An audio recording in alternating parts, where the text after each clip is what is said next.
What's going on, everybody? Jacob here at JK Productions. We got Thanksgiving tomorrow. You know that means we have our turkey, we have our stuffing, our mashed potatoes, our pumpkin pie, but it also means we have Thanksgiving football, and I'm going to try to help you guys make some money. These are my 5 favorite bets going into the Thanksgiving slate of football games tomorrow. My favorite bet of all 3 football games is the Buffalo Bills, Detroit Lions money line, 54.5. I like to take the over on that one. That's a very high money line, but it makes a lot of sense when you look at these two teams.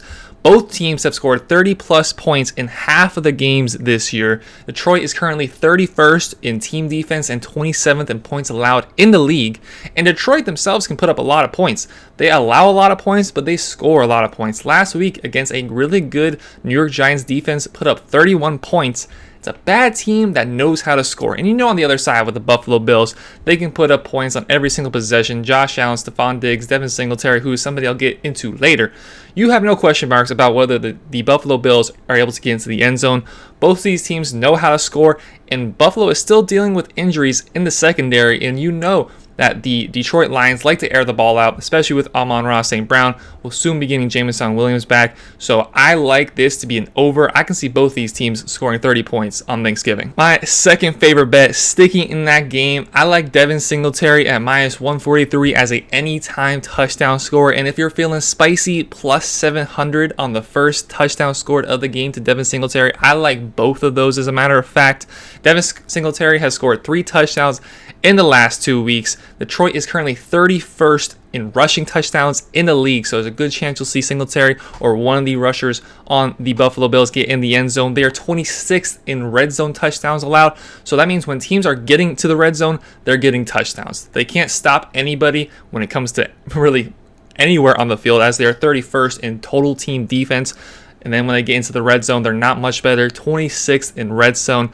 And also, Devin Singletary has 4 or more catches in 40% of the game so far with the Buffalo Bills this season, connecting with Josh Allen. So not only is he getting in the end zone rushing the ball, we're seeing Josh Allen dump the ball off, and especially with Josh Allen still nursing the elbow injury, I think there's going to be a lot of dump-off opportunities for Devin Singletary, so I think they're going to be able to move the ball up and down the field, and I definitely see Devin Singletary getting in the end zone. My third favorite bet is some people's favorite man, definitely my favorite man for fantasy football right now, Tony Pollard. He is killing it. When Zeke went down, he exploded for 30-plus points and then 20 points 2 weeks in a row. And then last week, even with Zeke back, we saw Tony Pollard absolutely go off and had 109 receiving yards. The line for Tony Pollard reception yards is only 21.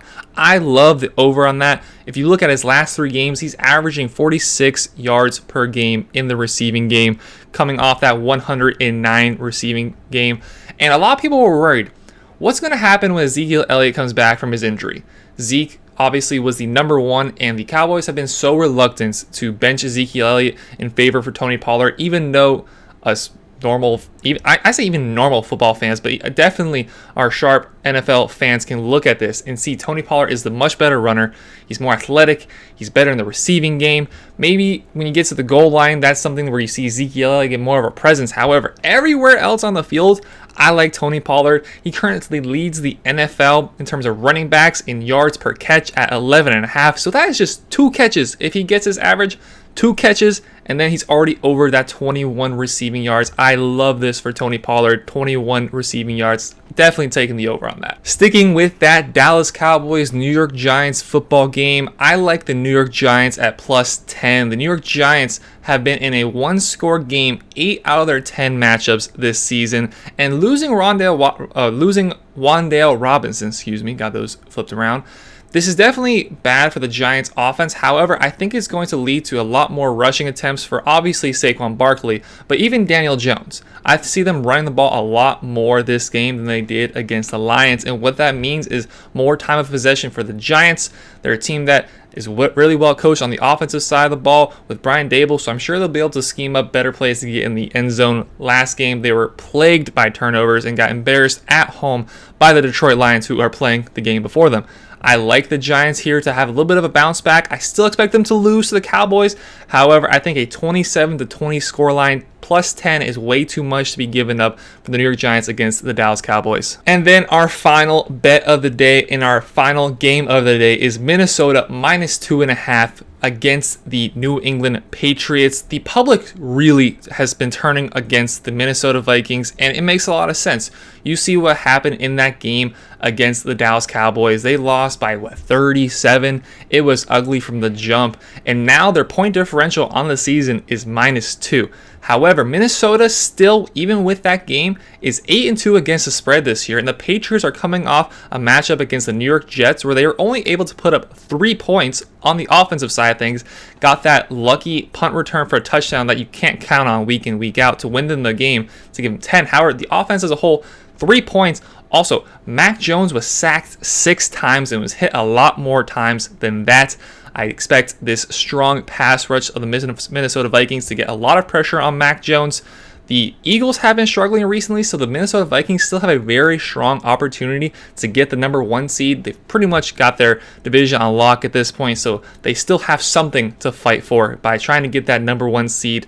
With the public turning their back on the Vikings, I like minus 2.5 points for the Minnesota Vikings against the New England Patriots. So those were my 5 favorite bets for the Thanksgiving slate of football games tomorrow. We have 3 really good games, may I say, starting off with the Detroit Lions and the Buffalo Bills. That could be a barn burner with a lot of points scored. We have the matchup, the in-division matchup, the rivalry of the Cowboys and the Giants, which always entertains, and then the Minnesota Vikings and the New England Patriots. A lot of good teams, a lot of teams in there that are either in playoff spots or fighting for playoff spots. So this year, we've really been blessed on Thanksgiving. But let me know down in the comments below, which of these bets are your favorite and what bets are you rocking with for the Thanksgiving slate of football games? Hope everybody has a great Thanksgiving. Tell your loved ones you love them. Have a great time. Enjoy the time off work. Enjoy the time off of school. Hope everybody has a great rest of your day. Enjoy the games. Take care, everybody.